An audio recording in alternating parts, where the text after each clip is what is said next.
Hi friends, good evening. बड़े इंतजार के बाद आज मौका मिल गया क्लास 12 की सॉल्यूशन के लिए। बहुत सारे बच्चों का एक था कि सर सॉल्यूशन या क्लास 12 की केमिस्ट्री कुछ भी लेके आइए, तो चलिए सॉल्यूशन लेके आते हैं।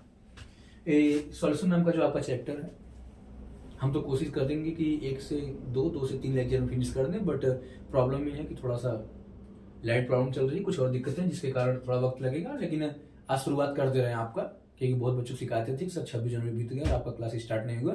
इसलिए माय डियर, अब नो टेंशन, सारी चीजें होंगी, लाइटिंग बिल है, सब कुछ ठीक है। अब शुरू करते हैं। तो आइए, जैसे कि आप यहाँ देख पा रहे हैं, ये हमारा क्या है, विलेय है। और जो विलेय है और विलायक है, इन दोनों से जब मुलाकात होती है तो विलेन प्राप्त होता है। अब आपके मन में क्वेश्चन आएगा कि सर क्या हम विलेन को मिश्रण कर सकते हैं? जी हाँ, बिल्कुल आप कर सकते हैं, लेकिन सभी मिश्रण को विलेन नहीं कर सकते, लेकिन सारे विलेन मिश्रण ही होते हैं। बात समझ में आती है? कैसे भाई? जब आप यहाँ मान लीजिए हमने चीनी रख दिया है, पानी मिला देंगे तो क्या मिलेगा? यहाँ से चीनी और पानी से वो क्या मिल रहा है? शरबत मिल रहा है। तो हो गया शरबत। जब चीनी और पानी मिला के हम शरबत को बनाते हैं, कंप्लीट करते हैं, इसको क्लियर होता है, तो हम इसको छोटी क्लास में अपने पिछली कक्षाओं में इसको क्या कहते थे? हम इसको कहते थे समांगी मिश्रण। क्या कहते थे? समांगी मिश्रण। बताओ सर, कहते थे कि नहीं कहते थे? कहते थे ना। इसको बोलते हैं होमोजीनस मिक्सचर। तो अगर इंग्लिश में कोई देख रहा है, थोड़ा बहुत समझ सकता है। A homogeneous mixture is called solution. Okay, means solution is a homogeneous mixture. Okay, तो ठीक है। ये क्या कहते हैं? इस समांगी मिश्रण को हम क्या कहते हैं? विलेन कहते हैं। अब मिश्रण है तो सिंपल सी बात है, एक का तो होगा नहीं, 2 या 2 से अधिक होगा। लेकिन मेरे बच्चे सारे चीज को समझ लें, क्योंकि यहाँ से कुछ ज्यादा क्वेश्चन आना नहीं, बस बेसिक समझना है। तो हम यहाँ से बात करते हैं समांगी मिश्रण की। तो याद रखना, समांगी मिश्रण होते हैं जिनमें हमें उनके कंपोनेंट में अवयव दिखाई नहीं देते हैं। ठीक है, जैसे हमने शरबत की बात कर लिया। अब हमको ये देखना है कि अगर हम पानी में क्या करें? चीनी घोल दें, ठीक है, नमक भी घोल दें, नींबू भी निचोड़ लें। जो नींबू का रस है, नमक है, चीनी, सब किसमें घुला है? पानी में। तो जरा बताओ कि क्या पानी में एक चीज घुला है? नहीं, 3 चीज घुला है। तो याद रखना, 3 चीज घुले, 5 चीज घुले, इनसे हमसे हमारे इस चैप्टर को लेना देना नहीं है। हमारा चैप्टर सीधे से मतलब किससे करता है? आपके एनसीईआरटी में सीधा सीधा लिखा है कि हमको केवल बाइनरी सॉल्यूशन पढ़ना है। क्या पढ़ना है बेटा? बाइनरी सॉल्यूशन पढ़ना है।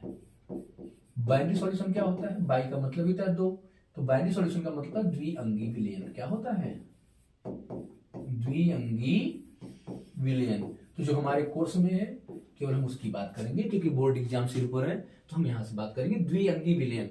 अब द्विअंगी जो विलयन होते हैं तो उसमें क्या मतलब है? सीधा सीधा मतलब है कि एक हमारा विलायक होना चाहिए, एक हमारा विलेय होना चाहिए, और इसी बना हुआ हमारा विलयन होना चाहिए। ठीक, तो अब अगर हम बात करें इनके विलेय, विलायक और विलयन की, तो सारी बातें हमने यहां से क्लियर कर ली है। तो याद रखिए, यहां लिखा है सॉल्यूशन मींस विलयन, सॉल्वेंट मींस विलायक, सॉलिड मींस विलेय। तो अब अगर इनको और अच्छे समझो तो ऐसा समझ सकते हो कि किसी विलयन में, ठीक है, जिसका सबसे ज्यादा अमाउंट होता है वो विलायक होता है, ठीक, और इसके कंपेयर में जिसका कम होगा वो क्या होगा? विलेय होगा। तो यहां से बेसिक सी बातें खत्म हो गई। ठीक है, अब यहां से जब हम आगे बढ़ते हैं तो हमारी बात शुरू होती है, और जो बात शुरू होती है उसका नाम है टाइप्स ऑफ सॉल्यूशन। क्या भैया? Types of solution. तो अब बेटा, अगर हम टाइप्स ऑफ सॉल्यूशन की बात करें, विलयनों के प्रकार की बात करें, ठीक है, विलयनों के प्रकार, तो जो विलयनों के प्रकार की हम बात करते हैं, टाइप्स ऑफ सॉल्यूशन की बात करते हैं, तो इसमें सीधी सीधी बात हम ये करते हैं, जो विलयन के प्रकार होते हैं किसके आधार पे हम बांटेंगे? तो याद रखना, हम केवल विलायक के और विलेय के अवस्थाओं के आधार पर इनको बांटेंगे। तो सिंपल सी बात है, एक आसान सा तरीका लेते हैं कि हमने क्या कहा।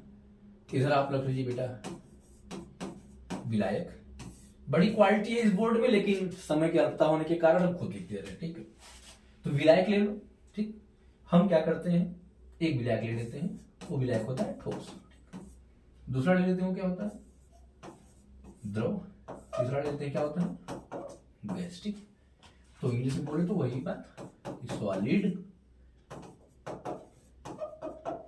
लिक्विड और गैस। ठीक, अब ये तीनों हमारे पास हो गए।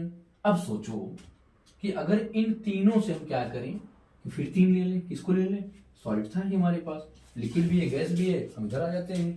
तो फिर लिख लेते हैं भाई, ये हमारे पास सॉलिड है, लिक्विड है और गैस है। ये हमारे पास विलायक थे इधर वाले, और ये भाई साहब क्या है, विलेय है।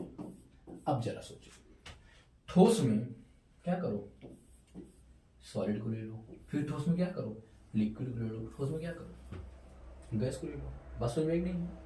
इसी तरह से एक द्रव ले लो, उसमें इनको डिजॉल्व कर दो, इनको डिजॉल्व कर दो, इनको डिजॉल्व कर दो। कोई दिक्कत है क्या, बिल्कुल दिक्कत नहीं है। तीसरी कंडीशन फिर वही बात है, इनको ले लो, इनको ले लो। सोचो, अच्छा हर एक से तीन चल रहे हैं कि एक विलायक से तीन विलेय, तो तीन त्रिक 9, कितने हो गए, 9 प्रकार के हो गए। बात समझ में एक नहीं आई। ठीक है, बाकी चीजें यहां हम ज्यादा समझ नहीं लेंगे, क्योंकि यहां बस हमको कॉन्सेप्ट समझना है। हमारी बहुत सारी प्रॉपर्टी, अणुसंख्य और इससे रिलेटेड और जितनी टॉपिक हैं, जो इनकी विलेयता है, इन सबको भी हमको रिकॉर्ड करना है, इसके बारे में बात करना है, उससे हमारा क्वेश्चन आने वाला है। इसलिए इनको बस इतना समझिए। बात समझ में आई कि नहीं आई। अब हम बात करते हैं इनके कॉन्सेंट्रेशन के बारे में, कि इनके कॉन्सेंट्रेशन को कैसे शो किया जाता है। कॉन्सेंट्रेशन को बोले बिटवा, तो कॉन्सेंट्रेशन हम क्या कहते हैं, सांद्रता। अब कहोगे गुरुजी सांद्रता नाम का कौन सा भूत आया, भूत नहीं है। सांद्रता कैसा समझ लो, कि जैसे कभी मान लो घर पे तुम खीर बनाते हो, ठीक है, तो खीर आपने बनाया और चीनी कम पड़ गई, तो मिठास कम हो जाता है। तो अब ऐसे समझिए कि आप एक बार 1 लीटर दूध लिए थे, और पता चला इसमें 100 ग्राम बस चीनी डाल के रह गए, क्योंकि चीनी घर पे कम था, झाड़ झुड़ के डाल दिए, हल्का मीठा हुआ। तो सोचो, अच्छा 1 लीटर में 100 ग्राम। दूसरी बार देखो, फिर वही 1 लीटर दूध लिए, इस बार तुम्हारे पास चीनी बयास करके लाए थे, 180 ग्राम डाल दिए। अच्छा सोचो, मीठा किसमें ज्यादा होगा, ये ऑब्वियसली इसमें ज्यादा होगा। इसमें मिठास क्या होगी, थोड़ा सा नेगेटिव मीन्स कम होगी, पॉजिटिव मीन्स ज्यादा होगी। बात समझ में नहीं है। तो सांद्रता का यही मतलब होता है कि अगर विलायक को नियत रखा जाए, उसको न चेंज किया जाए, तो विलेय का अमाउंट जिसमें ज्यादा होगा वो क्या होगा, अधिक सांद्रता शो करेगा, और जो कम होगा वो कम सांद्रता शो करेगा। तो अब समझो कि कम सांद्रता शो करना या अधिक सांद्रता शो करने से क्या होता है, ये तो हमने समझ लिया। लेकिन प्रोसेस को जरा बेटा समझो ध्यान से। अगर कोई इस कंडीशन में है और इसको ऐसे बना दिया जाए, ठीक है, तो हम इसको क्या कर रहे हैं, तनु कर रहे हैं। क्या कर रहे हैं, तनु कर रहे हैं। तो किसी को तनु करने का 2 तरीका है, या तो हम इसके विलेय को कम कर दें, विलायक को वही रखें। दूसरी बात, हम विलायक को बढ़ा दें, विलेय को वही रखें। कैसे, अब सोचो 180 था, ज्यादा मीठा लग रहा था, आधा लीटर दूध बेटा इसमें और डाल दो, तो हो जाएगा 1.5 लीटर। अब जरा सोचो, मिठास घटी की बढ़ी, घट गई ना। तो हमने क्या कर दिया, सांद्र से तनु में बदल दिया। तो तनु को अंग्रेजी में बेटा कहते हैं डाइल्यूट। क्या कहते हैं, डाइल्यूट कहते हैं। ध्यान से मेरी बात समझना, तनु को क्या कहते हैं, डाइल्यूट। ठीक है, तो हम कर क्या रहे हैं, डाइल्यूशन कर रहे हैं। ठीक है, और जो सांद्रता होती है उसको बोलते हैं कॉन्सेंट्रेशन। बट जब कोई सांद्र हो जाएगा इसको बोलेंगे कॉन्सेंट्रेटेड। क्या बोलेंगे, कॉन्सेंट्रेटेड। ध्यान से समझ लो, कॉन्सेंट्रेटेड। क्योंकि जब अगर अगली बार बीएससी करने जाओगे या बीटेक करने जाओगे तो इंग्लिश में बात होगी ना, सांद्रता के नाम नहीं आएंगे। बात समझ में नहीं आई। तो कॉन्सेंट्रेटेड मीन्स सांद्र और डाइल्यूट मीन्स तनु।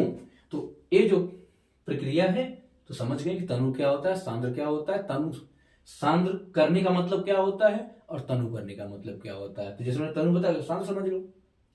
या तो विलायक की मात्रा को कम कर दें, या तो विलेय की मात्रा को बढ़ा दें। इसी में लो भाई, अगर इसको सांद्र करना था तो 80 ग्राम चीनी इसी में ऐड कर दो, इसके बराबर हो गया कि नहीं हो गया, हो गया ना।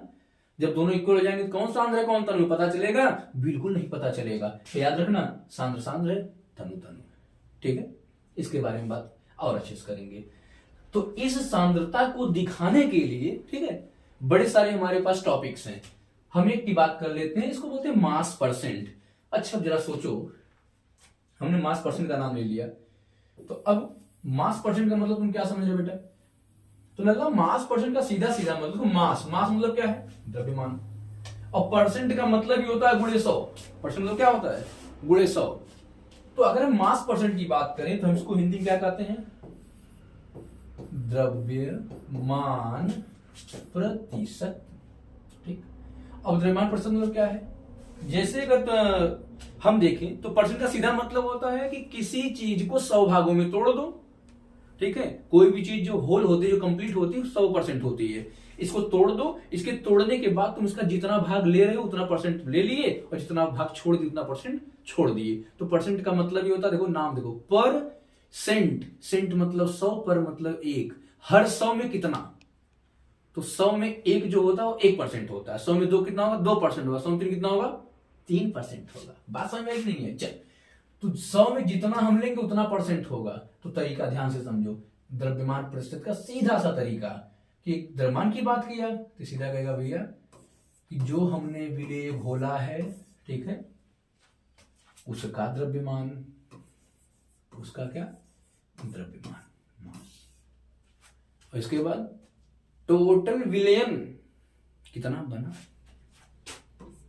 विलयन का द्रव्यमान। किसका द्रव्यमान? विलयन का क्या? मास। परसेंट मैंने कहा, परसेंट का मतलब होता है गुणे 100। बात समझ में आई नहीं है? कुछ भी लगा देंगे आ जाएगा। एग्जाम्पल ले लेते हैं। अभी हमने एक एग्जाम्पल पीछे दिया था ना कि हमने चीनी कितना घोला बेटा? चीनी हमने लिया था पहले 100 ग्राम। ठीक, कितना लिया था? 100 ग्राम। यहां द्रव्यमान की बात हुई, हम दूध को लीटर में अगर द्रव्यमान लेंगे तो हम कर सकते हैं कि 1000 ग्राम। कितना मान सकते हैं? 1000 ग्राम हम दूध ले लिए। ये क्या था? मिल्क था हमारा। तो अब अगर ऐसे लेके चले तो जरा सोचो, 1000 ग्राम ये था और 100 ग्राम ये था, तो टोटल विलयन कितना हुआ? 1000 मत लिखना, 1100 हो गया। ठीक, तो टोटल विलयन हमारा 1100 ग्राम का, और हमारा विलय कितना हो गया? 100 ग्राम का गुणे 100 है। देखो एक गए, बचे कौन बेटा? 100 बटे 11। 100 से 100 में क्या करो? 11 से बहुत सुंदर तरीके से भाग दे दो। बस 11 पाड़ा पड़ो, 11 9 99, एक बचा लल्ला। ठीक है, नहीं जा रहा है, ये देखो 10 मिनट बढ़ा 0 10 पहाड़ आ गया, नहीं, एक 0 बढ़ा, एक 0 था, 11 9। तो हम क्या देख पा रहे हैं? 9.09 समथिंग। ठीक है, अगर हम राउंड फिगर में ले जाएंगे तो आएगा लगभग 9 पॉइंट कितना? 1 नहीं तो 9.09। बात समझे? आज टाइम की थोड़ी सी अल्पता है। हर टॉपिक पे यहाँ देख रहे हो मास परसेंट हुआ ना, वॉल्यूम